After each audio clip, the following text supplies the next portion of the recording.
Assalamualaikum semua. Jom kita buat lium-klium koko, dessert Thai yang tengah famous. Rendam kacang hijau 1 malam, asingkan kulit dan ambil bahagian dalam.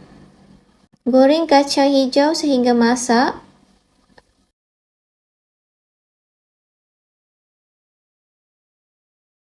Untuk bahan santan, masukkan 300 ml santan, 1/4 sudu teh garam, 30 gram tepung beras, 25 gram gula.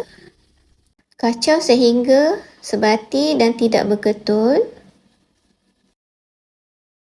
Setelah santan pekat, masukkan dalam piping bag.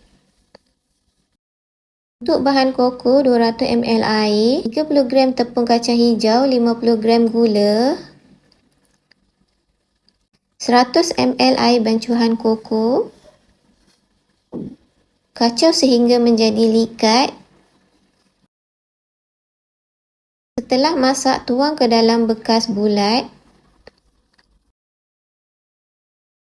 Picitkan bahan santan di tengah-tengah. Sejukkan dan hias dengan kacang hijau yang telah digoreng.